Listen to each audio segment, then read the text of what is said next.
Un médico llamado Friedrich Messner investigaba en torno a la composición química del pus que aparecía en algunas vendas desechadas en ciertos centros médicos, en ciertos hospitales.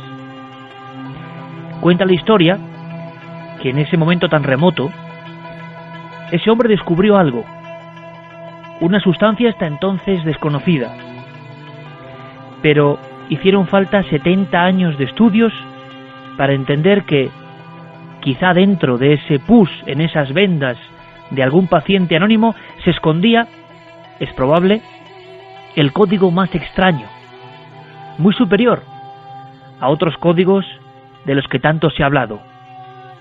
Un código que en el fondo nos representa a todos.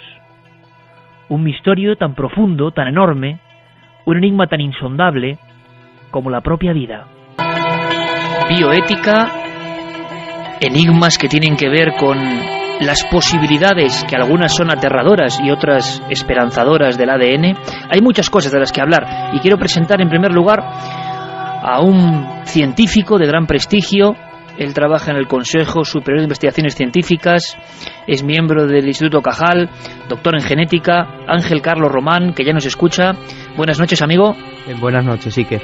Muchísimas gracias, porque tengo que decir que este tema además surge por el entusiasmo de auténticos científicos que no tienen ningún temor a hablar y que de una forma casi casual trasladan incógnitas. En cuanto supimos de las investigaciones, las preguntas que lanzaba al vuelo Ángel Carlos Román, pues yo creo que enseguida dijimos, hay que hacer este programa porque tantas cosas desconocemos. Y lo primero que me gustaría preguntarte, y enseguida abriremos vías de contacto porque habrá muchos amigos que tendrán muchas dudas al respecto, es que hace muy poquito tiempo se descubre o se descifra o se puede leer, habrá que intentar hablar a todo el mundo con términos muy comprensibles, lo que llamamos genoma humano, y tú das en la diana cuando te percatas y me comentas que existen algunos elementos, algunas cosas que no sé bien cómo explicar. Ahí quizá radica el misterio de por qué somos diferentes a todo lo demás. Es como si en el código genético profundo de nuestra especie hubiese cosas, yo no sé si que no encajan o que son muy distintas a las demás. Sí, hay diferentes estudios que se han hecho recientemente a partir del descubrimiento del genoma humano que detectan desde zonas cuya evolución ha sido un poco diferente a la de las otras especies y sobre todo que han tenido como un salto cualitativo de velocidad en su evolución desde nuestros más ancestros cercanos hasta el hombre. Ese tipo de secuencias que normalmente ni siquiera son genes, son secuencias que están regulando de alguna forma nuestro genoma, son las que en principio nos hacen más humanos. Hay una cosa importante, Ángel, yo lo decía, y hay muchas cuestiones populares que intentaremos luego, y repito, este es un programa para todo el mundo y creo que lo vamos a agradecer, y yo el primero, por saber algo más. En la prensa, a todos los niveles, encontramos términos como ADN basura o cosas que vamos aprendiendo poco a poco, pero hay una que a mí me ha llamado mucho la atención y que no sé si es verdad. Cuando los expertos científicos, los que sabéis de esto, los que sabéis de la genética, descifráis, hablando en plata un poco, ese gran libro que todos tenemos dentro, os encontráis con que hay menos densidad de genes de lo que se esperaba, que tenemos menos genes de lo que se presuponía. ¿Es cierto eso? Sí, fue uno de los grandes eventos que dio lugar en la secuenciación del genoma humano. Antes se consideraba que el humano iba a tener un mayor número de genes que, por ejemplo, otros genomas que se habían secuenciado, como ratones o gusanos o la mosca. Y la gran sorpresa es que en muchos casos ni siquiera tenemos ese mismo número, sino tenemos bastantes menos, en torno entre 20 y 30.000 genes. O sea, y eso, yo no sé, habrá motivado, imagino, Ángel, muchísimas preguntas. ¿Cómo es posible que una especie tan compleja como la nuestra tenga tan pocos genes comparándolos con otros elementos vivos mucho menos importantes, entre comillas, ¿no? Sí, totalmente. Así todavía se sigue buscando como la respuesta a este hecho. Hay gente que lo que comenta es que precisamente la complejidad del ser humano se debe a la complejidad de las secuencias reguladoras y no de los propios genes, es decir, de lo que nos dice, lo que nos va a regular la maquinaria final, pero no de las propias máquinas. Es muy curioso eso, Ángel, y te agradezco muchísimo la claridad, porque hay como dos conceptos muy claros en un mundo que no es fácil de entender. Una cosa es como lo escrito, el ADN, como lo que...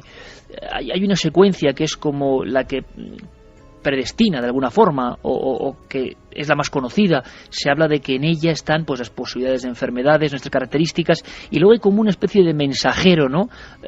O ARN también, que es capaz de transmitir todo eso, como un disco con canciones, pero como un reproductor para escucharlo, ¿no? De alguna forma. Sí, digamos que lo que se conoce como el dogma central de la biología molecular fue definido que la información, nuestra información genética, está codificada en el ADN y se transforma en ARN mensajero y finalmente en las proteínas que podrían ser lo que es la maquinaria celular, lo que van a ser todo el ensamblaje de la célula. Lo cierto es que este dogma ya se ha perdido un poco porque es capaz incluso el mensajero de afectar al ADN y las proteínas incluso son capaces de afectar al RNA, o sea que la información no va de los genes a las proteínas exclusivamente, sino también es bidireccional. O sea que hay unos procesos intermedios que antes de alguna forma los científicos desechaban. Es más, las personas al parecer que dieron a conocer el término de ADN basura, se pensaba que dentro de nuestro ADN pues como que funcionaba un porcentaje muy pequeño, que la inmensa mayoría estaba ahí, fíjense la palabra, ¿no?, en nuestros oyentes, ADN basura, y ahora se están dando cuenta de que no, de que todo al parecer tiene que ver y que todo determina, profetiza lo que vamos a ser. Quien tiene unos genes que no son favorables está condenado, entre comillas. ¿En qué ha avanzado la ciencia? Hay cosas sorprendentes que vamos a ir aprendiendo. Quiero presentar a otro buen amigo, a otro científico, biólogo, experto en genética y biología molecular, formado en la Universidad de Londres. Él es Josep Sivera y creo que nos escucha desde Valencia. Josep, buenas noches. Hola, buenas noches, Iker, Ángel. Muchísimas gracias por atendernos, de verdad. Gracias a los dos, como dos científicos de primer nivel que yo creo que se han prestado para enseñarnos cosas, y eso yo creo que es un lujo.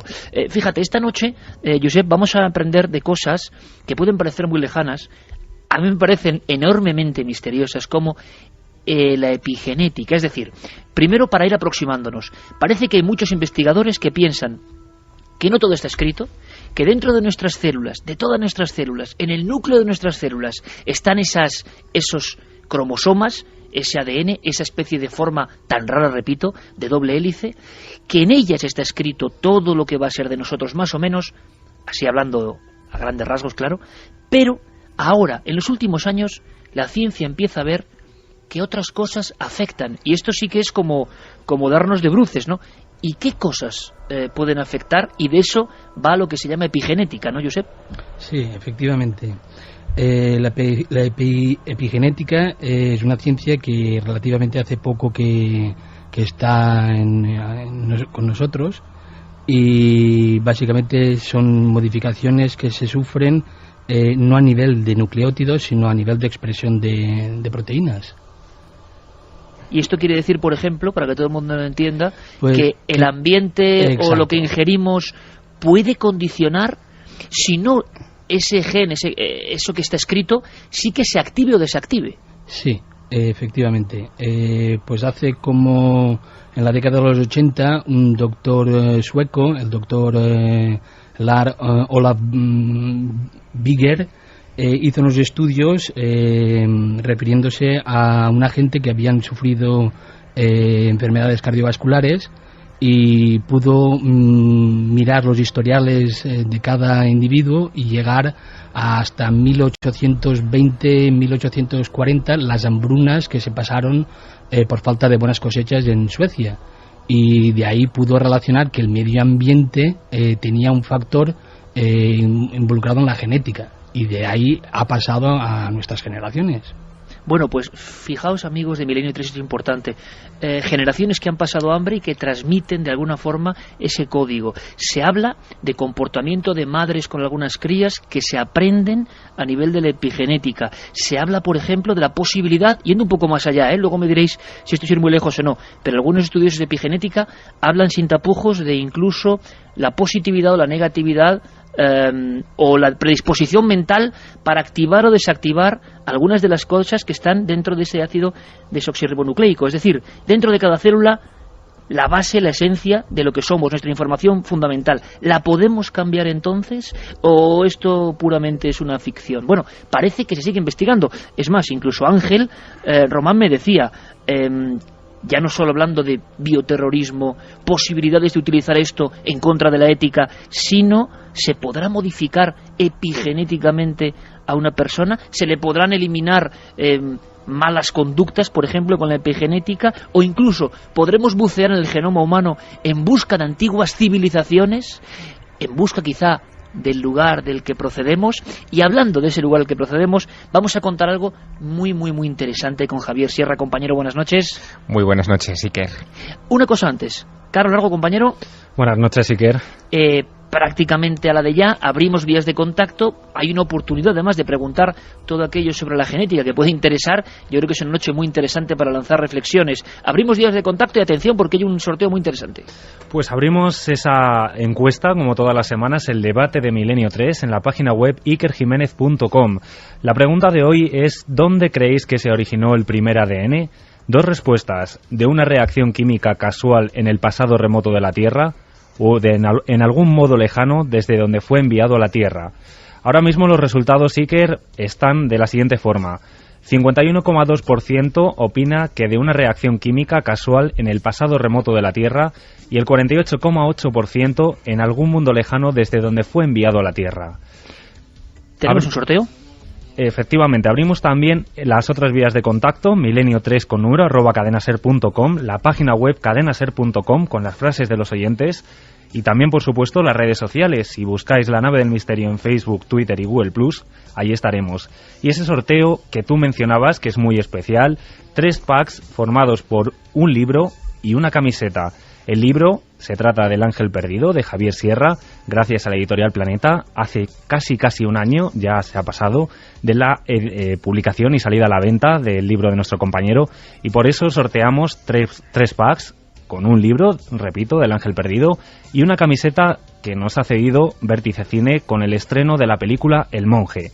Así que animamos a todos los oyentes a que participen esta noche en este programa sobre la genética, y para ellos irán esos 3 packs. Perfecto, Carlos. Javier, vamos a hablar de la persona que recibe el premio Nobel, una de las personas, ni más ni menos que por el hallazgo de esta estructura de doble hélice que ya pertenece a nuestro pensamiento global, pero que sigue siendo, aunque se ha leído, parece desconocida en muchos aspectos. ¿Y qué determina? Bueno, vamos a hablar de ese hombre, creo incluso tiene su voz. Coméntanos un poco su historia, porque aquí ya empiezan los misterios, pero a bocajarro. Pues sí, empiezan los misterios ya, digamos que intravenosos, ¿no? Porque el tema tiene mucho que ver con el personaje central, en fin, que articula el asunto de esta noche, el padre, digamos, de la idea de la doble espiral del ADN, el hombre que, en fin, hizo más por la divulgación y por la investigación, sobre todo, de este tema. Él fue un físico, biólogo molecular, neurocientífico, uno de los grandes hombres de ciencia del siglo XX, y se llamaba Francis Crick. Francis Crick, fíjate, después de una vida dedicada a la investigación de la genética y de sus misterios, hace un planteamiento muy curioso que me gustaría que escucharas. Esta es su voz y lo que dice respecto a los genes. Dice, si hablamos de genes y de lo que son, y si le pides a cualquiera en este campo que defina un gen, tiene una gran dificultad para encontrar una definición. Es decir, el propio Francis Crick, cuando se enfrentó al asunto de los genes y lo que significaban, lo veía como un cierto misterio, con un cierto halo de misterio. Y esto lo culmina en una obra que él publica en 1981, que fue muy controvertida, como algunas otras de sus obras, pero esta en especial, que se llamaba La vida misma, Life Itself. La publica en 1981 y en ella aseguraba que le costaba aceptar que el ADN pudiera haberse organizado tal y como hoy lo conocemos por azar, por una cuestión de simple casualidad, ¿no? Aun con todo el conocimiento científico sobre la vida, decía, la esencia de nuestra existencia, de los seres vivos, le parecía casi un milagro, y eso que él hacía años que no iba a la iglesia, que se había apartado de la fe para dedicarse a la investigación científica. Él no era creyente, y él decía que a pesar de que el código genético es casi universal, el mecanismo necesario para estructurarlo es demasiado complejo para haber surgido de un solo golpe. Fíjate, ponía un ejemplo, una comparación, una metáfora que también se hizo muy popular en los años 80. Él comparaba la idea de la sopa primordial, en fin, ya sabes, la teoría de que la vida surge de una serie de componentes que en principio no tienen parte biológica, pero que se mezclan en esta sopa primordial en el inicio de los tiempos y termina formando por reacciones eléctricas, químicas, magnéticas, termina creando las primeras moléculas primigenias. Y él decía que aceptar que por azar en una sopa primordial en el pasado remoto del planeta, hace más de 4.000 millones de años, hubieran surgido las primeras moléculas de vida, en fin, casi por casualidad, era casi comparable a que un huracán entrase dentro de un gran hangar donde hubiera esparcidas las piezas de un jumbo, y después de pasar el huracán por dentro de ese hangar, el jumbo hubiera quedado montado y preparado para volar. ¿Y en qué momento Javier Francis Crick empieza, digamos, un poco a ser hereje, hablando de la posibilidad de que pues es que hay que tener en cuenta una cosa, claro, que me ha quedado muy clara, que esas cosas tan absolutamente minúsculas, esa doble hélice, por ejemplo, cuando uno puede acudir hoy en día por internet, y es muy interesante, a esta secuenciación, esa lectura de tantos miles de millones de letras repitiéndose y alternándose y cada una con un significado, cuando uno va al cromosoma 1, de esos 23 cromosomas, cuando va al cromosoma 1 del genoma humano, se da cuenta de que ese 1, ese número, esa larga hélice o doble hélice, tiene 220 millones de pares de bases. Es una infraestructura tan enorme, tan increíble, que no me extraña que sigan investigando de dónde demonios ha salido eso, que es el principio de la vida. ¿Y Crick en qué momento empieza a pensar que eso pudo venir de fuera? Bueno, pues Crick, a partir de finales de los 70 y desde luego primeros de los 80, que es cuando publica este libro clave, La vida misma, Life Itself, llega a un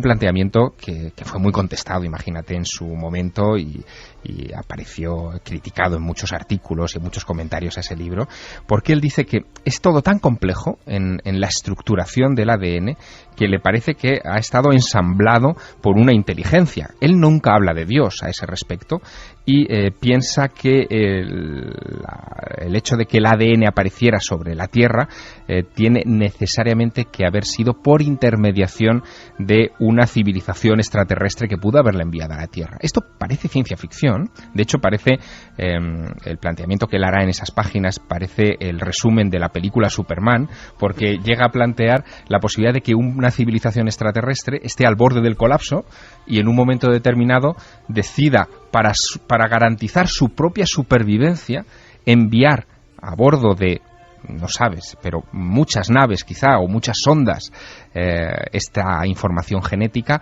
a todos los confines del universo, y que una o varias de esas naves pudieron haber alcanzado el remoto planeta Tierra hace millones de años. Y ahí empezar la chispa de la vida.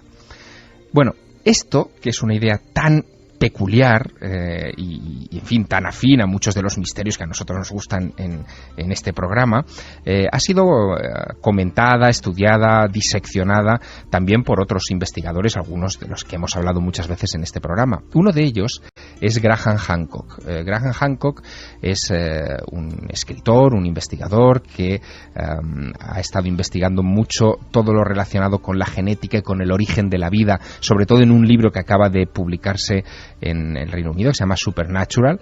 Y Graham Hancock, sobre esta idea de que los extraterrestres pudieran haber, o una civilización extraterrestre pudiera haber sembrado de vida el universo para garantizar su propia existencia, la analiza en boca de Crick de esta forma. If by chance he was right, Si por un casual él estuviera en lo cierto, y no lo podemos descartar, ya que este hombre ganó un premio Nobel por su estudio del ADN, entonces deberíamos considerar otra posibilidad, que esa supuesta civilización del otro lado de la galaxia que envió el ADN a este planeta pudo haber diseñado genéticamente ese ADN. Recientemente se ha descubierto que el ADN es un fantástico medio de grabación. Se han registrado patentes en todo el mundo para usar el ADN como un mecanismo de grabación. Es posible grabar enormes cantidades de información en el ADN.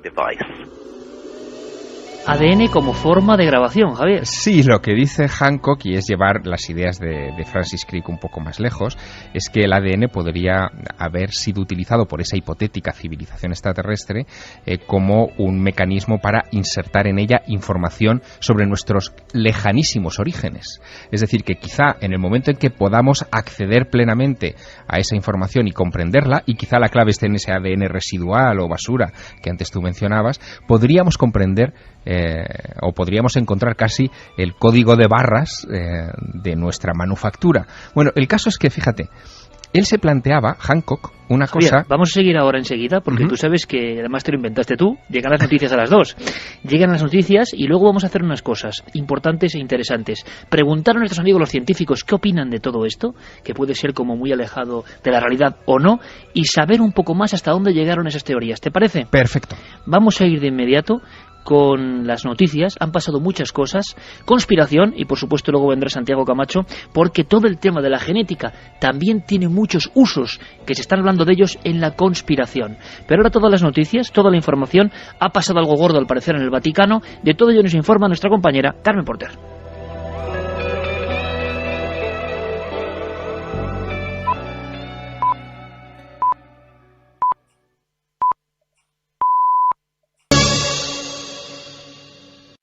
En 40viajes.com ha llegado San Valentín. Sorprende a tu pareja con un viaje romántico en Europa. Pasea por las calles de París, visita la Fontana di Trevi en Roma o descubre Notting Hill en Londres. Con 40viajes.com convierte tu San Valentín en un día 10.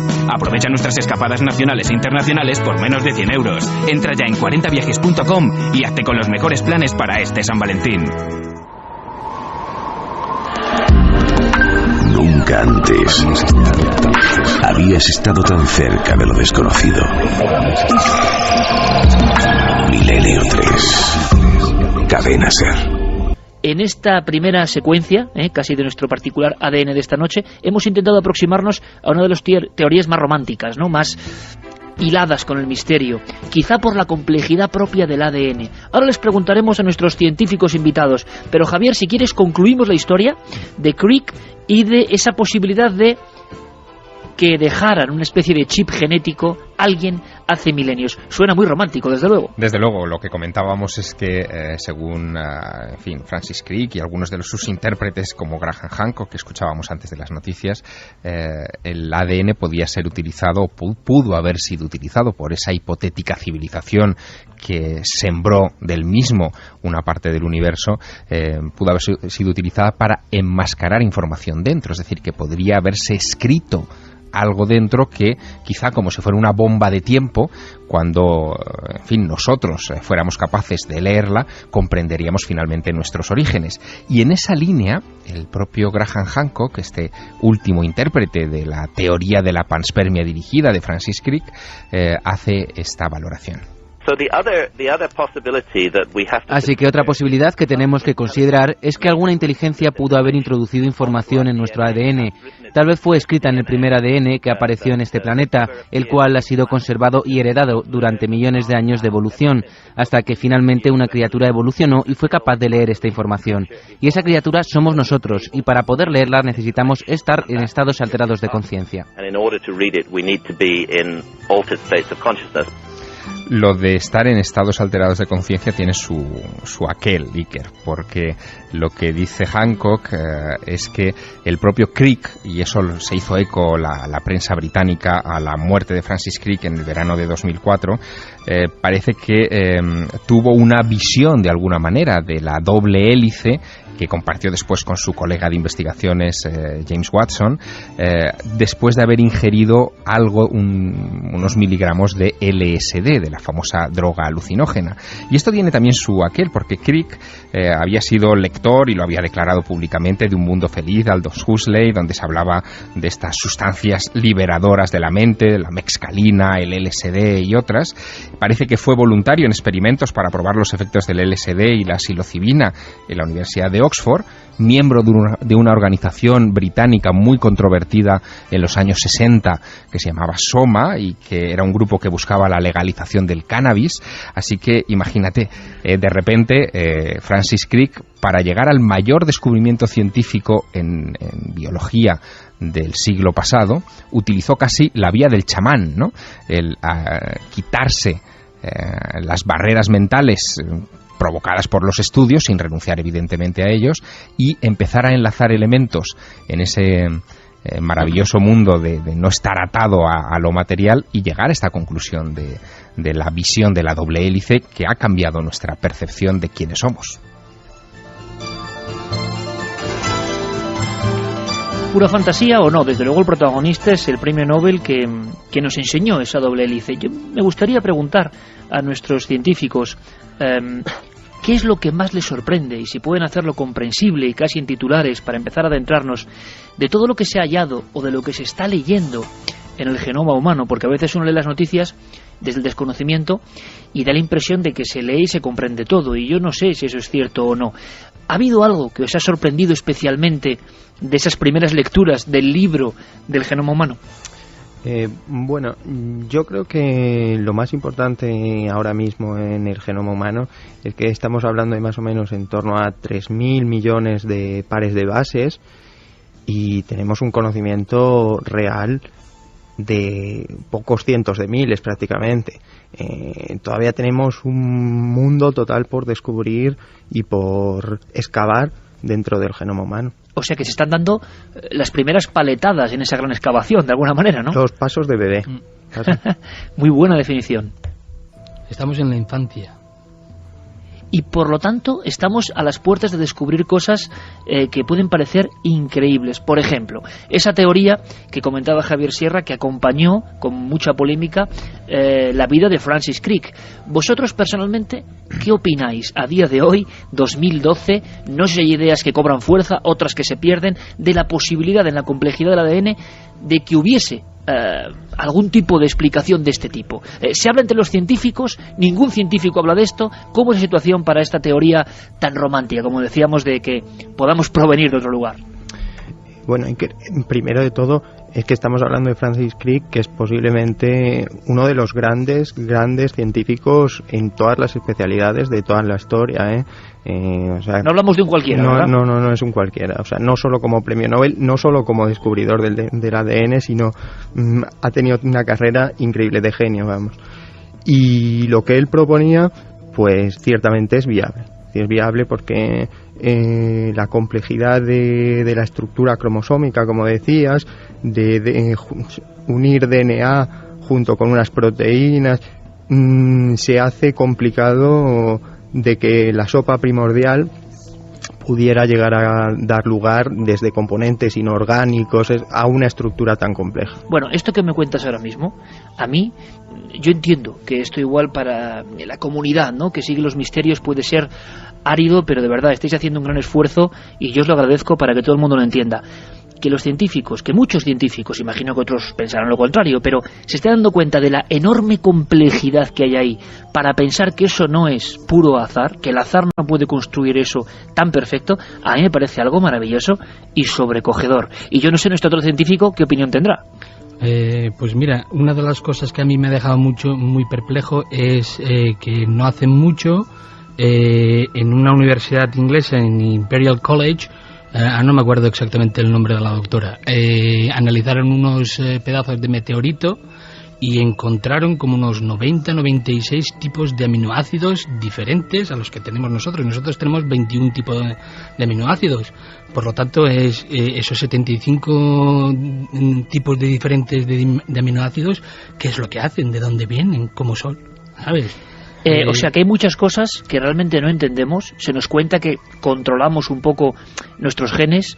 Se habla, ¿no?, popularmente de ¿qué son nuestros genes? ¿Qué pasa dentro del ADN? Bueno, determinaremos si tenemos los ojos castaños o verdes, si incluso padeceremos ciertas enfermedades, nuestra conducta, y sin embargo, en la investigación de todo eso, hay cosas hasta, no voy a decir más importantes, pero no solo individuales, sino que afectan a toda la especie, ¿no? Incluso podríamos, no sé qué opinión tenéis, rastrear en ese código, en ese gran crucigrama increíble, ¿no?, que es el genoma humano, intentando buscar, yo no sé si hibridaciones o civilizaciones o humanidades que ya no están y que dentro de ese gran libro de millones de pares de bases podrían estar sus restos. ¿También ciencia ficción o es posible? No, efectivamente, el rastreo de las secuencias del genoma humano nos permite el poder intentar descubrir zonas que no tengan una evolución clara y que pudieran ser restos de hibridaciones. Bueno, hasta hace relativamente poco se ha secuenciado el genoma del neandertal, y este tipo de trabajos, digamos, que van por este camino, por el de detectar potenciales cruces entre humanos y otras civilizaciones. ¿Es posible, esa pregunta que es la primera que causa una extrañeza, ¿no?, en el común de los mortales, eso de que tengamos tan pocos genes, ¿puede ser muestra de algo que no entendemos ahora mismo? ¿Se está analizando bajo algún parámetro? ¿Qué puede significar que al secuenciar a la criatura más absolutamente fascinante y compleja del universo conocido, nos encontremos con que tenemos menos genes que otros animales? ¿Eso cómo se podría interpretar? ¿O qué están diciendo las vanguardias científicas? Bueno, se puede considerar, yo siempre lo he considerado de esta forma. Digamos que los genes, lo que son los propios genes, están codificando determinadas estructuras. Es como si estuviéramos codificando las partes de un coche, por ejemplo, ¿no? Uno codifica las ruedas, unos genes, otro la carrocería, y digamos que ese tipo de genes está conservado a lo largo de muchas especies. La diferencia entre los humanos con otras especies y entre las diferentes especies influye en la forma en la que se monta el coche, digamos. Uno puede haber dado lugar a un coche de carreras y otro haber dado lugar a un camión, y casi hubiera necesitado las mismas piezas, pero la cuestión es lo que da lugar a la complejidad. Vamos a dar un paso más allá, si os parece. Bueno, primero, Carlos, ¿cómo ves esa encuesta? Y me interesa también ver las reflexiones, ¿no?, a voleo de nuestros muy inteligentes oyentes y a ver qué plantean. Pues ahora mismo, Iker, la pregunta que planteábamos, ¿dónde creéis que se originó el primer ADN? Los resultados están de la siguiente manera. 50,6% opina que de una reacción química casual en el pasado remoto de la Tierra y 49,4% en algún mundo lejano desde donde fue enviado a la Tierra. Muy ajustados los resultados, como ves. Y de esos comentarios que tú hablabas, pues ya nos van llegando. Por ejemplo, Joaquín Mateo nos decía que es una cuestión difícil para la que comparte las dos opciones, aunque se inclina más por una reacción química causal. Jesús Eladio Sánchez López, interesante debate, yo creo que vino del azar químico. La pregunta sería, ¿estaba todo predispuesto en la lógica del universo para que esa reacción se produjese antes o después? Silvia Gregorio, no creo que sea nada descabellado pensar que somos un experimento. Es más, quizás el concepto de Dios y extraterrestres sean lo mismo. Lo irracional sería pensar que no pueden existir otras formas de vida. Raquel Mejías nos comentaba que completamente de acuerdo en que es muy posible que existan otras formas de vida, pero asumir que por eso somos un experimento le parece demasiado. También, por ejemplo, desde Argentina nos hacían una pregunta. ¿Qué nos pueden decir sobre las quimeras o aquellas personas que tienen dos tipos de ADN en su cuerpo? Bueno, vamos a hablar de todo eso, y no solo eso, sino también de animales que parece que están volviendo a la vida. ¿Será volver a la vida? ¿Resucitar especies? ¿Es posible?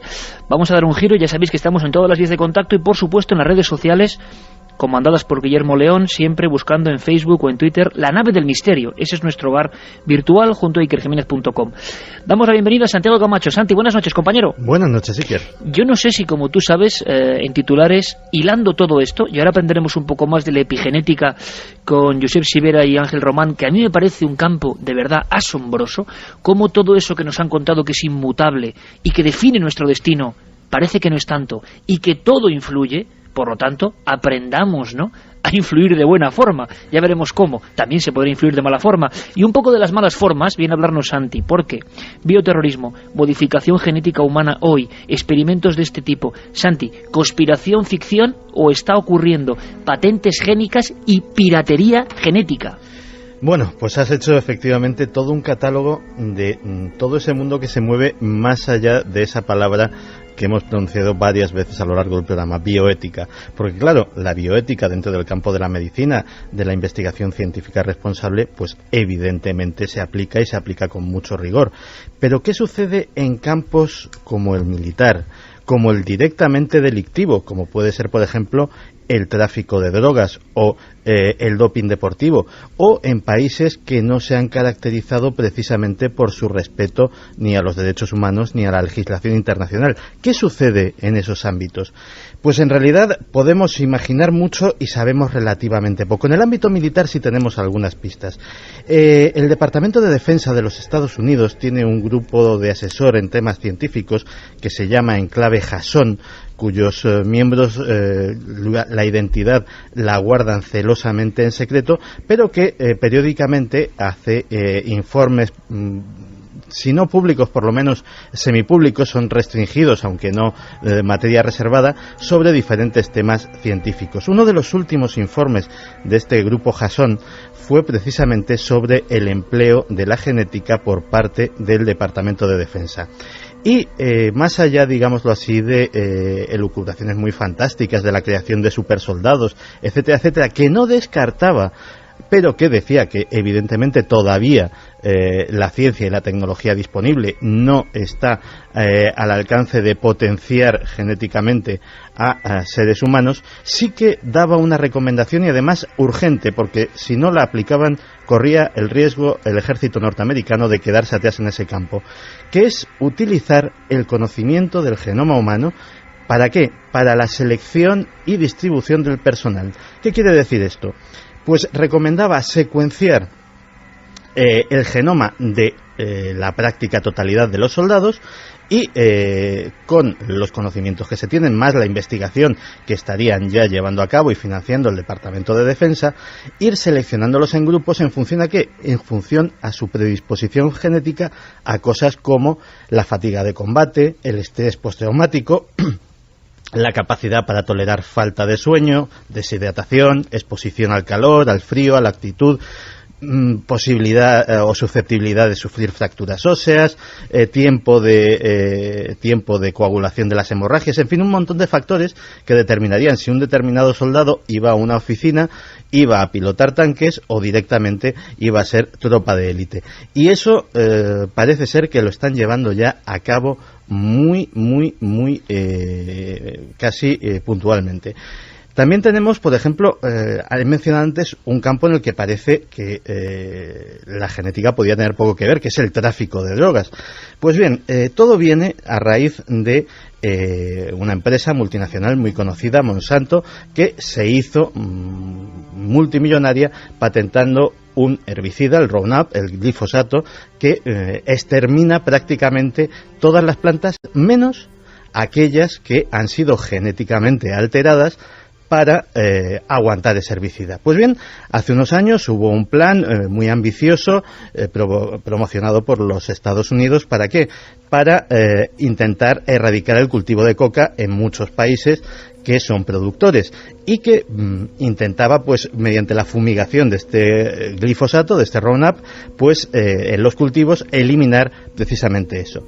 Pues bien, qué sorpresas se llevaron cuando empezaron las fumigaciones y de repente pues los árboles, las tomateras, el resto de los cultivos se moría, y algunas plantaciones enormes de coca no se veían afectadas para nada. ¿Por qué? Porque el poder de los narcodólares era tan tremendo que ya habían establecido sus propios laboratorios genéticos y habían modificado variedades de coca para que tuvieran precisamente las mismas características de resistencia al herbicida que tenían las plantas patentadas por Monsanto. O sea que en el ámbito, Santi, de la conspiración y de las actividades poco lícitas, la genética ya está teniendo un papel importante. E iremos alimentando el programa con esa especie de fichas de lo que están haciendo los del lado más oscuro de la realidad, ¿no? Pero me gustaría preguntarle a Ángel y a Josep, por ejemplo, sobre algo que se ha comentado mucho, que ya se comenta poco, que causa interés. Se habló mucho, por ejemplo, de manipulaciones o modificaciones genéticas, experimentos genéticos en seres humanos. Se llegó a hablar de la posibilidad de la clonación, de que solo las barreras de la bioética detenían algún tipo de experimentos. Claro, la mente lógica o desconfiada que tenemos nosotros, por lo menos, nos hace pensar que en algunos lugares es posible que se hayan hecho experimentos. Yo no sé a nivel científico, vosotros que estáis versados y en vanguardia de todo esto, si se sabe algo, si se siguen haciendo experimentos, si no se hacen, si sigue habiendo personas que a nivel científico intentan llegar más allá hasta límites como el de la clonación, si es posible, sacadnos de dudas. Bueno, pues referente a lo que es la clonación reproductiva, que es la que está legalmente prohibida, no hay básicamente estudios hechos referente a esto. O hay prácticamente muy poco. Lo que sí que se hace es clonación terapéutica, en las cuales se toman ADN del padre o de la persona para sacar células tutipotentis de ahí y poder investigar en tipos de investigaciones de células madre para poder generar información y en un futuro poder generar órganos humanos. Que es una de las esperanzas, ¿no?, de la genética, Josep. Pero yo te pregunto, personalmente, ¿tú crees que en este mundo tan complejo en el que vivimos, con tantos intereses, porque es como una especie de leyenda urbana o no, ¿crees que puede haber gente que siga indagando en ese territorio un poco oscuro de la clonación humana? Teniendo las técnicas y teniendo financiación, pues se supone que sí que se podría hacer a escondidas de lo que es la comunidad mundial. Éticamente no es viable porque hay muchas regulaciones que todavía no están 100% establecidas, pero el afán del hombre por intentar conseguir la clonación humana individual es bastante grande y quién sabe que en un futuro se pueda hacer. De hecho, muchas clonaciones con animales se han hecho pues igual 200, 300 clones, de los cuales solamente 6 o 5 han salido buenos, y a la hora de hacer el clon uno ha salido, ¿sabes? Y no es un tema muy al día. Qué curioso, porque la sensación que da es que de todo esto se dejó de hablar. Se empezó a publicar mucha información y nos llegan datos, y nos llegan experimentos, y nos llegan noticias sueltas sobre incluso animales, hace bien poco, compuestos de diferentes hebras o fragmentos de ADN, un poco en plan Frankenstein. Ángel, yo no sé a ti, por ejemplo, qué es lo que más te sorprende de todo lo que parece que se está haciendo y con qué motivaciones. Pero claro, cuando la ética es el único freno, aquí nos ponemos a temblar, ¿no? Porque sabemos cómo está el mundo y parece que todo el mundo coincide en que técnicamente, o sea, con las herramientas, se podrían llegar a ciertas cosas que parecen ciencia ficción. A nivel, por ejemplo, de animales, ¿en qué deberíamos fijarnos? Bueno, hay un poco de todo. Yo creo que en la cuestión de animales hay un fin que se ve muy claro comercial, ¿no? Entonces aparecen muchos modelos animales de mascotas que están modificados genéticamente, por ejemplo, pues para evitar alergias. Por ejemplo, perros o gatos que son incapaces de generar alergias a sus dueños. Y eso existe y eso se vende. Y eso se hace, Ángel, permíteme, tocando una minúscula parte de su ADN, ¡ping!, y ya lo cambian. ¿Saben dónde está ese problema? Lo cambian y ya está. Efectivamente. Madre mía. Eso, sí.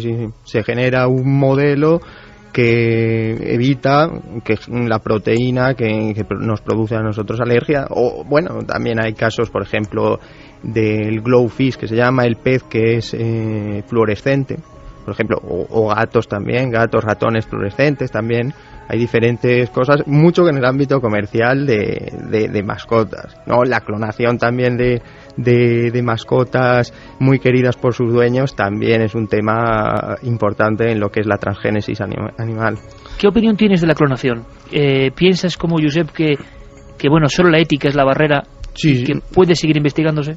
Sí, un laboratorio con financiación suficiente podría llegar a cabo experimentos de clonación humana reproductiva. En principio las herramientas están ahí, es una cosa bastante difícil técnicamente, necesitaría un equipo bastante especializado, pero en definitiva solo sería la barrera que le pondría la ética, aparte de la del dinero y una cantidad de óvulos necesarios. Referente a lo que son los animales clonados y esto, hay un punto que me gustaría comunicar, es que gracias a esto hemos podido clonar dentro de estos animales ciertos tipos de proteínas, como en este caso el factor 8 de coagulación de la sangre, que muchos hemofílicos tienen problemas para coagular, y simplemente pues tomando un vaso de leche que tiene el factor 8, pues suplementan la carencia de esta proteína. O sea, Josep, hay que dejar claro que está también la otra cara, ¿no? La experimentación buscando estas modificaciones genéticas está generando una serie de beneficios evidentes para el ser humano. Claro. Y además, Iker, yo creo que tenemos que tener en cuenta un factor más. Estamos hablando de la barrera de la ética, pero es muy probable que en los próximos años nos encontremos cómo la investigación genética crea también problemas de índole social y político. De hecho, no hay más que remitirse a titulares de hace unos pocos meses. No sé si recordáis los polémicos análisis que se hicieron genéticos a la momia de Tutankamón, a raíz de la publicación de esas investigaciones que se realizaron entre septiembre de 2007 y octubre de 2009. Se determinó que Tutankamón había muerto de malaria a los 19 años, que efectivamente venía de la línea genética de Akenatón, pero lo importante fue lo que un laboratorio suizo, fijándose en las imágenes de los documentales que en aquellos días aparecían en televisión y donde aparecían los marcadores genéticos en las pantallas de los ordenadores de los investigadores egipcios, lo que ellos dijeron. Esos investigadores suizos comentaron que el tipo de marcador, digamos, el grupo genético de Tutankamón, era un grupo genético al que pertenecemos, por ejemplo, el 70% de los españoles y los británicos, un 60% de franceses, un 50% de europeos y solo un 1% de egipcios. Luego, esa información que se ocultó deliberadamente por parte de las autoridades egipcias, porque, en fin, no estaba bien visto que uno de los faraones más importantes no fuera egipcio, sino que pudiera ser caucásico, que es lo que indicaba ese marcador genético, se había convertido en una información sensible que no se dio públicamente en Egipto, pero sí en el resto del mundo. Y atención a ese dato, Javier, porque precisamente en estos días en España, ni más ni menos, se está investigando genéticamente, con el doctor Lorente a la cabeza, sobre, un magnicidio célebre, ¿no? Hemos tenido en nuestro país unos cuantos. Prim, ni más ni menos. Experimentos sobre su momia para saber qué ocurrió. Es decir, la ciencia forense acudiendo a la genética para saber o para completar trozos de la historia, ¿no?, del libro común, que esto me parece sorprendente, y damos un poco el dato porque está ocurriendo ahora mismo en España. Me parece genial que saques ese argumento, y es verdad que la genética nos va a ayudar a despejar muchos enigmas de la historia. Por ejemplo, una de las cuestiones a las que se está aplicando es a las famosas teorías difusionistas, es decir, llegaron, por ejemplo, los chinos a América antes que los europeos. Bueno, pues se han hecho algunas investigaciones a ese respecto, y por ejemplo hace muy pocos meses un catedrático de antropología de la Universidad de Pekín, Hu Chundong, hablaba de las afinidades entre chinos y mayas, sobre todo en una zona que es la zona de Buxod, que es una población a 89 kilómetros de Mérida, en Yucatán, donde el ADN de esos mayas es exacto al de poblaciones de la parte suroriental de China. Exacto. Eso explicaría, por ejemplo, otras cosas, similitudes lingüísticas, la pasión común, por ejemplo, por el jade, a la que le atribuían tanto mayas como chinos las mismas propiedades, e incluso el aspecto achinado de la población maya, o de parte de la población maya, que hasta ahora se consideraba poco más o menos que casualidad. Por otro lado, también el avance de la genética puede traer problemas sociales nuevos.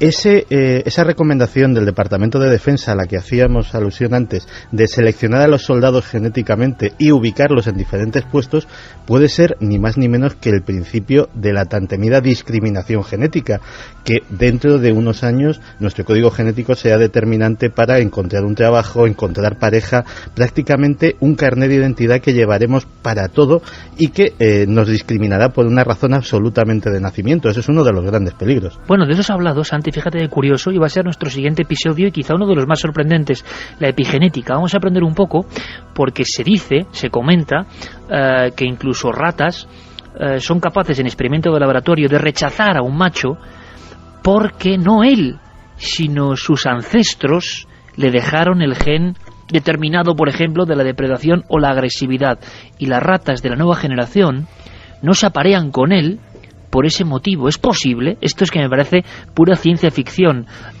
Por cierto, luego me cuentas el caso, que yo no lo conozco, de Yao Ming, este jugador de baloncesto, y se habló también, ¿no?, de cuestiones que tenían que ver con la genética, ya que hablamos de chinos. Una cosa importante, epigenética, ¿qué significa? ¿Qué es? Bueno, el término se acuña, amigos, en 1953, y de alguna forma, y ahora nuestros expertos nos lo explicarán mejor, pero sería la acción del estilo de vida, del ambiente sobre los genes. Una cosa, Ángel, para salir de dudas, el ADN, nuestros cromosomas, tienen una información. A nivel popular creemos que esa información es como una Biblia interna, que va a decir lo que nos va a pasar. Pero eso no siempre es así, ¿verdad? Es decir, quien tiene, vamos a decir, unas alteraciones en ciertos cromosomas que le pueden hacer proclive a esa información, puede activar la enfermedad o puede que no. Así que la activación o desactivación de ese libro que está escrito es una de las claves que tenemos que aprender, ¿no?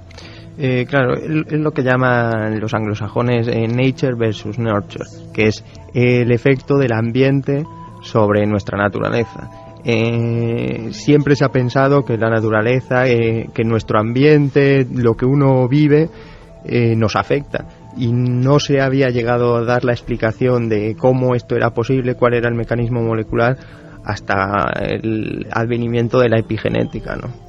O sea, es decir, no solo lo que está escrito, sino de alguna forma cómo nosotros repasamos esa escritura, cómo la activamos o desactivamos. Claro, desactivar esa frase, ¿no? Incluso, maligna. Efectivamente, incluso es capaz de pasar a generaciones posteriores. Bueno, esto es apasionante. Quiero que me ayudéis a explicárselo al público. Yo he descubierto el tema hace muy poco y creo que de verdad que es una de esas cosas que no es fácil, yo lo entiendo, pero que es muy importante, porque esta noche cientos de miles de amigos y después a través de la red millones de personas en todo el mundo, estoy seguro que van a aprender y se van a entusiasmar y que luego sigan investigando. Mira, vamos a hacer una cosa muy interesante, es escuchar unas declaraciones de Televisión Española del doctor Esteller, que es uno de los grandes popes de la epigenética en España. Es que lo que cuenta es muy gráfico. Vamos a ver, dos gemelos que tienen, en este caso del experimento, el mismo código, la misma escritura, el mismo misterio de la doble hélice. Por lo tanto, tienen poco menos que el destino escrito de la misma forma, y sin embargo, unos activan ciertas enfermedades y otros no. ¿Y tendrá que ver con el modo de vida? Vamos a meternos en el mundo de la epigenética, que es apasionante. Escuchamos al doctor Esteller. Uno de los casos más sorprendentes fue el de un par de hermanos gemelos que llevaban vidas muy diferentes. Uno padecía varias enfermedades y vivía en una gran ciudad, y el otro en un pueblo pequeño y estaba sano. Y para la epigenética eran como personas distintas, como si ya no fueran gemelos desde un punto de vista epigenético, aunque la genética era la misma. Y ese fue uno de los casos más extremos que hemos estudiado. Claro, en el tema de los gemelos, de las copias más o menos idénticas, se puede ver que la vida varía y que los resultados no son los mismos. Se activan unas zonas, se desactivan otras. Dentro de esa doble hélice pasan cosas. No es inamovible. No todo debe estar escrito en los genes, o no todo se va a reproducir luego en nuestra vida. Y claro, ¿qué se va sabiendo, Ángel, Josep, qué se va sabiendo a grandes rasgos de la epigenética? ¿Qué empezáis a saber los científicos de lo que nos afecta? Porque imagino que la exposición a todo tipo de radiaciones, a contaminaciones, la alimentación, todo eso tendrá que ver. Bueno, sí, yo pienso que hay una es decir, hay una pequeña cambio sutil, es decir, los gemelos monocigóticos son los idénticos y los gemelos dicigóticos son los mestizos, los que se llaman mellizos, perdona. Claro, dependiendo del tipo de estilo de vida, condiciones medioambientales y muchos otros tipos de factores, pueden desarrollar un tipo de enfermedades que un gemelo lo tiene y el otro no. En este tipo de enfermedades se les llaman también multifactoriales, que no depende de simplemente un gen, sino depende de uno o varios genes más otros tipos de factores que no se conocen, y por eso esto es un gran dilema dentro de del genoma humano, de los estudios del genoma humano, que nos va a llevar un buen tiempo poder descifrar. Claro, porque yo he aprendido, con lo poco que sé, que el proceso de metilación o el proceso de activación y desactivación de los genes puede estar influido también por ese estilo de vida, o sea, no solo por esa escritura ya predeterminada, Ángel. Y yo creo que la epigenética, que suena algo como muy extraño para la mayoría de las personas, está ya dando muestras muy raras. En España hay vanguardia de investigación de este tipo. ¿Y qué se está encontrando? ¿Qué factores pueden ser claves para que no se activen, claro, por ejemplo, las temidas enfermedades, ¿no? Me imagino. Sí, buena parte de lo que se está conociendo a nivel mundial es debido a Manel Esteller, ¿no? Que no solo es un pope epigenética a nivel nacional, a nivel mundial, y sus estudios con gemelos así lo demuestran. Hay unos estudios muy bonitos también, un modelo de estudio en el que observan que ratas idénticas son capaces de manera epigenética tener cuidados a sus crías. Es decir, las madres epigenéticamente están alteradas para que puedan cuidar a sus crías, y esas crías que tienen el mismo genoma se van a modificar epigenéticamente para cuando sean mayores volver a cuidar a sus crías así. O sea, van a replicar en su organismo generaciones después. Pero esto parece un poco mágico también, ¿no? Efectivamente, sí. Digamos que epigenéticamente se las altera su cerebro para que consideren que el cuidar a las crías es bueno, y así se va replicando generación tras generación. A mí, permíteme, Ángel, estas cosas me parecen tan fantásticas como lo que se está hallando por parte de la física cuántica, de que dos átomos varíen separados por el tiempo y el espacio de una forma que sabemos el efecto, pero no muy bien la causa, ¿no? Es decir, que a través de generaciones se perpetúen estas cosas sin que uno sea consciente, esos cambios sutiles en lo más profundo de nosotros, y que creemos entender que no tienen conciencia propia, ¿no? Esas cosas. Sin embargo, varían, hacen variar, hacen cambiar. Estamos hablando de una metilación en una base determinada del genoma humano. O sea, una entre 3.000 millones. Es tremendo, y nos da la impresión de que ese gigantesco libraco, claro, tardaremos siglos, imagino, en comprender un poco lo que somos, claro. Y la gran pregunta lógica que se hacía Javier Sierra es: ¿todo esto puede ser azar? Me parece realmente fascinante. Vamos a escuchar unos cortes. En determinados países están llevando la epigenética al máximo límite. Yo ya no sé hasta qué punto esto podrá ser certero o no, pero me han sorprendido estudios de incluso psiquiatras que se meten a investigar en el tema de la epigenética y que tienen conclusiones sorprendentes. Es decir, equipos de médicos que trabajan la mente y que empiezan a investigar cómo la mente puede llegar a activar o desactivar esas cosas que están escritas en el ADN. Para algunos en el ADN está escrito la genialidad, la facultad artística, la bondad, para otros la agresividad. Hay quien habla del gen de la criminalidad. Qué interesante puede ser que la mente tenga algo que hacer con todo eso, ¿no? Vamos a escuchar al doctor Zellniker, que nos habla sobre mente y la capacidad de moldear los genes, y luego opinamos. Sabemos que realmente se pueden producir cambios en interacción con la percepción del ambiente, con vehículos ambientales, químicos ambientales de forma directa, e incluso con productos químicos que genera nuestra mente con nuestros pensamientos y emociones, como por ejemplo hormonas, que pueden llegar a producir justamente el silenciamiento o apagamiento de nuestro sistema genético. A eso se lo llama justamente epigenética. Y por supuesto que con nuestros pensamientos, el estilo de vida que llevamos, el ambiente en el cual vivimos, tanto físico, químico, como el ambiente psicosocial y afectivo, puede llegar a producir cambios en la expresión de nuestros genes. Josep, Ángel, desde el punto de vista científico, ¿esto es una herejía o las cosas van tendiendo hacia la comprensión? Claro, como decía Thomas Kuhn, ¿no? Cuando llega un paradigma nuevo, lo lógico primero es dudar y rechazar incluso. Luego algunos de estos dogmas nuevos que parecen sorprendentes, como lo que contaba Francis Crick, parece que se van asentando y algunos hasta se aceptan. Yo no sé si la posibilidad, ya no hablamos de estímulos del ambiente, sino de la propia mentalidad del sujeto, que llegue a transformarse eso o activarse o desactivarse genes, ¿suena muy de ciencia ficción o creéis que puede haber una base real? Bueno, yo creo que teniendo los conocimientos de cómo funciona la activación y desactivación de genes, puede llevar a que otros tipos de... me refiero a empresas, corporaciones, están contaminando, minando el medio ambiente para hacernos guiarnos hacia un sitio evolutivo. Y esto es una cosa peligrosa que no se sabe, no se conocen los efectos a largo plazo, y esto tendría que ser una cosa mandatoria que tendrían que hacer. Pero o sea que hay un peligro, piensas tú, en modificar epigenéticamente a la humanidad. Total, sí.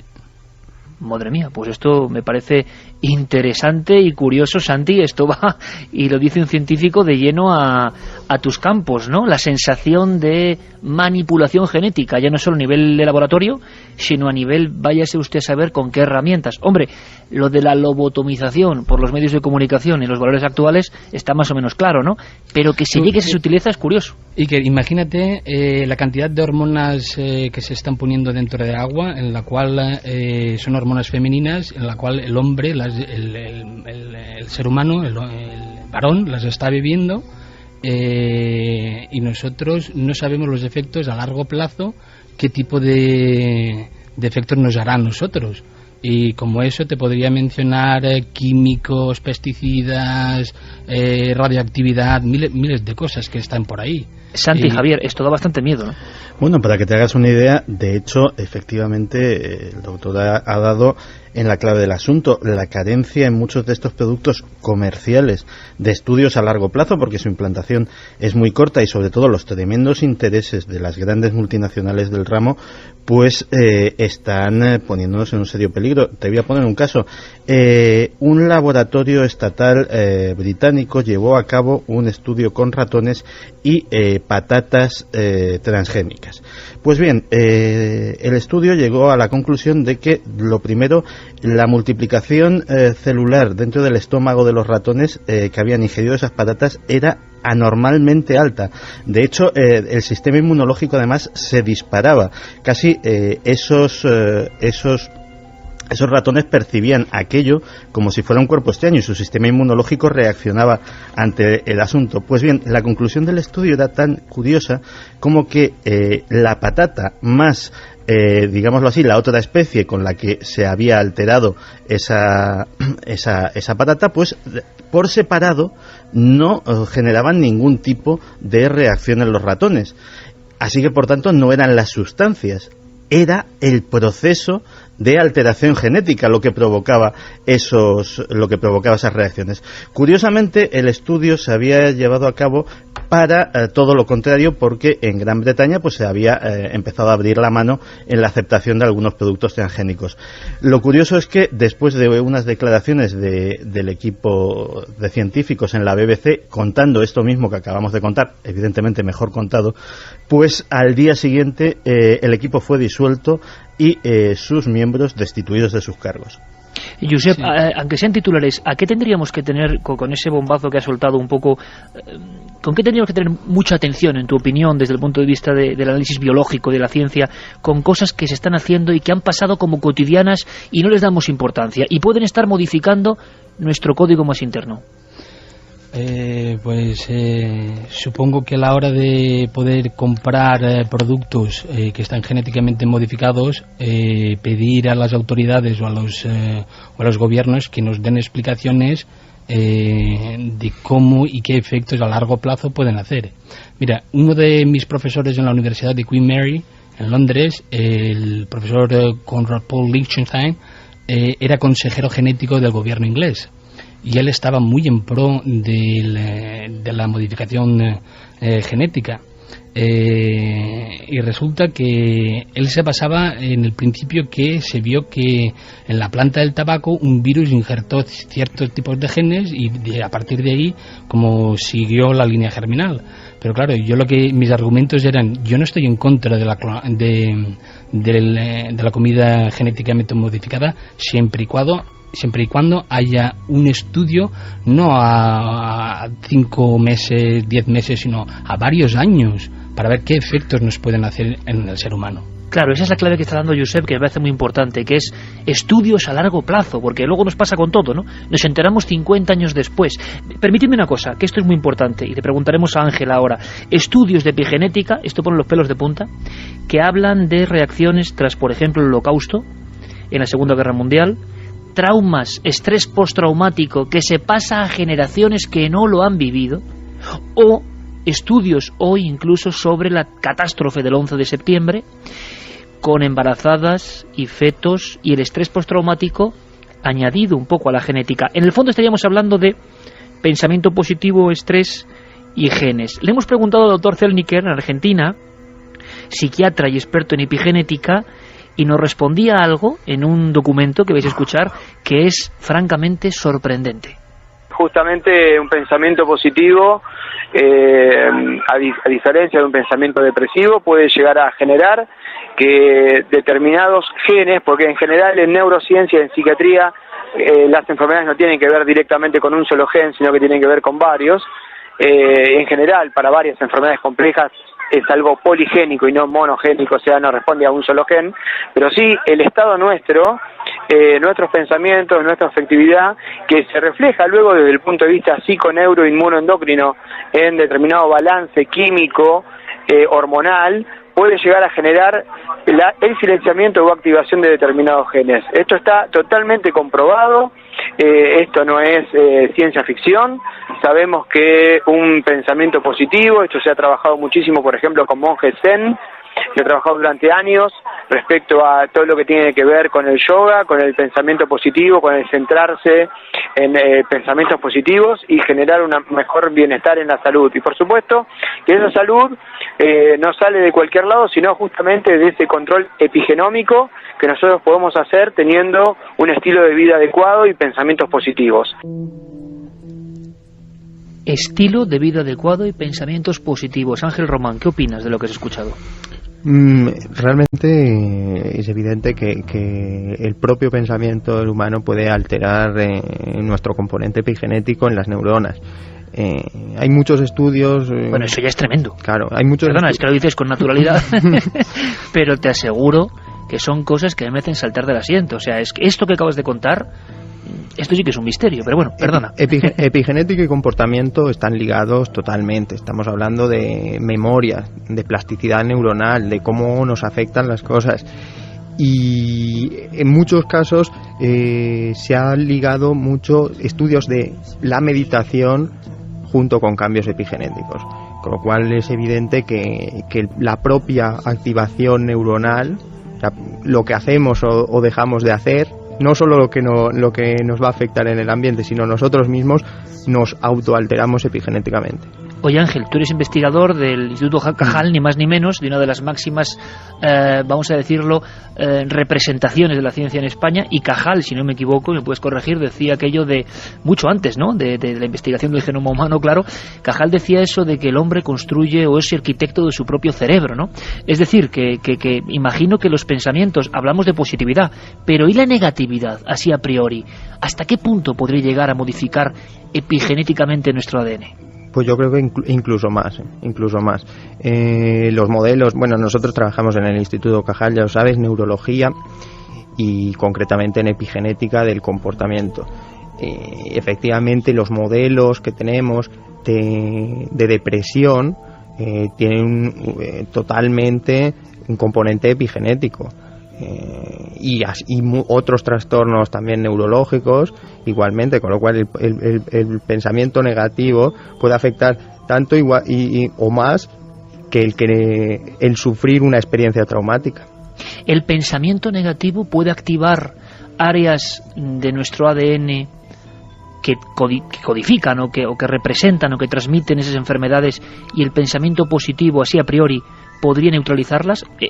Por ejemplo, el ADN que uno tenga, digamos, ya predeterminado y tenga la mala suerte de tener unos genes pues muy malos, imaginémoslo. ¿El pensamiento positivo y negativo podría tener algo que ver, crees?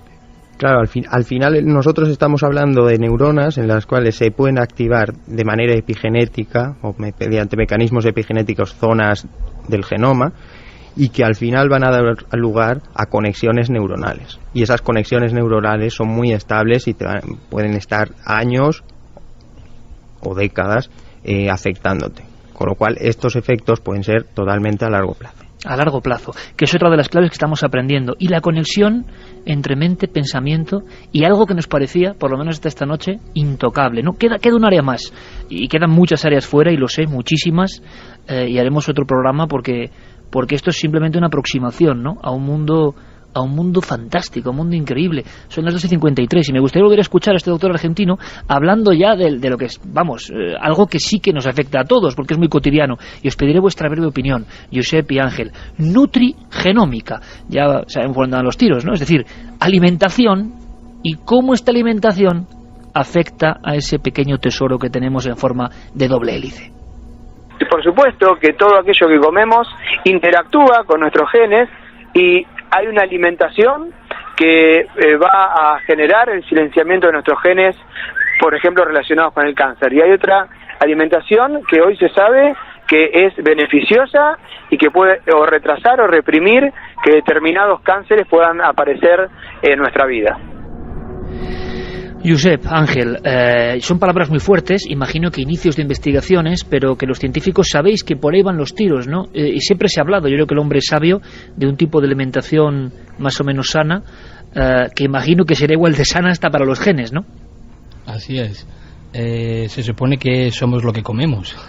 La eterna frase, sí señor, claro que sí.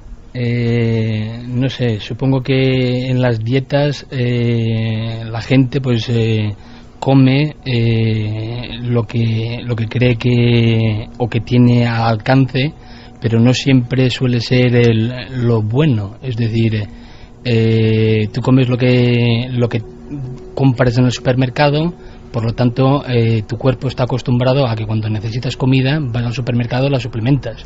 En antaño pues comías cuando comías, y genéticamente pues tenías una robustez, un tipo de características que en la actualidad pues ya no las tenemos tan afectadas. Y claro, y a medida que vamos avanzando con las tecnologías modernas y la evolución, pues cada vez las tendremos mucho menos. Entonces es como que estamos manipulando de alguna manera la evolución humana, ¿sabes? Bueno, vaya frase, Javier Sierra, compañero, vaya frase que están soltando compañeros del ámbito de la ciencia, que están siendo muy valientes y muy atrevidos para contarnos las cosas y las reflexiones después de muchos años de estudio, pero la sensación de que en cierto umbral el hombre está modificando hasta las bases mismas de la vida. Yo creo que los científicos que se aproximan a los límites del universo conocido, y evidentemente esta es una disciplina en la que se está en contacto con esa frontera, les obliga a tener la mente abierta y a formular este tipo de planteamientos. Pero eso está ahí, está al cabo de la calle. Cosas como los alimentos, que parece con los estudios que nos pueden llegar a afectar. Ángel, ¿estás de acuerdo? Alimentación suministrada y que imagino que con estudios de años, como tú decías, y a largo plazo, sí que pueden activar y desactivar el ADN. Claro, totalmente. Tú piensas que el humano, en su evolución de cazador-recolector, ha dado un salto muy grande en su cultura, y posiblemente nosotros lo que comemos, cuánto comemos y cómo comemos es diferente a lo que nuestros genes nos piden, y ahí hay una lucha entre la nutrición y nuestra propia genética. Yo quiero agradecer enormemente a Josep Sivera, biólogo, experto en genética y biología molecular, formado en la Universidad de Londres, y a Ángel Carlos Román, investigador del CSIC, Consejo Superior de Investigaciones Científicas, Instituto Cajal, experto en biología molecular y en genética, porque hoy han hecho un poco de arqueólogos, hoy han puesto el pico y la pala y han abierto un muro que habitualmente es inaccesible. ¿Y por qué es inaccesible? Porque es difícil, porque no se cuenta, porque hay mucha terminología extraña, y yo sé que ya han hecho un esfuerzo, ellos no son divulgadores, son científicos, para aproximarnos a algunas cosas. Si reflexionamos sobre ellas, madre mía, pero hay esperanza. Eso de que la mente positiva es buena llega hasta el nivel de los genes. No todo está escrito, y parece que podemos luchar incluso contra lo que decían que era nuestro destino a nivel de cromosomas. Yo os quiero agradecer a los dos enormemente vuestra presencia esta noche en el dossier de Milenio 3, y ojalá podamos hacer más cosas, y ojalá podamos contar estas cosas. Y además, como en ambos casos ha sido tan honesta la propuesta de querer contar para nuestro programa, quiero que sepáis que nos sentimos con ambos muy honrados. Gracias, Josep, Ángel, y hasta la próxima. Hasta la próxima. Hasta luego.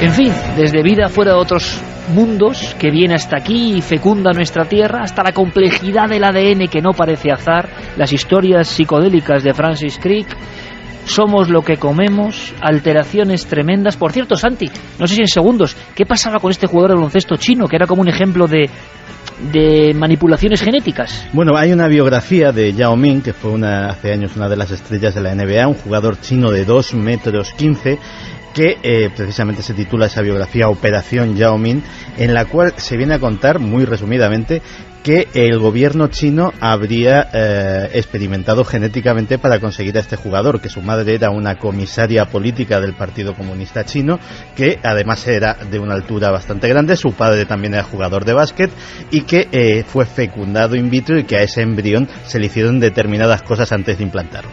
Madre mía. Santi, quédate, que quiero hablar contigo después de todo lo que ha pasado con la conspiración en el Vaticano, ¿te parece? Claro que sí.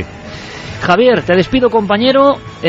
Por cierto, me quedo con la idea de Francis Crick, maravillosa, esa complejidad de ADN, quizá venimos de muy lejos, quién sabe, amigo. Es que cuando uno sabe las bases del material que está trabajando, se puede permitir filosofar y hacerse las grandes preguntas, y eso es exactamente lo que hizo Francis Crick en aquel libro, en La vida misma. Y lo que hemos intentado hacer esta noche, Javier, un honor como siempre, un abrazo, compañero. Hasta pronto.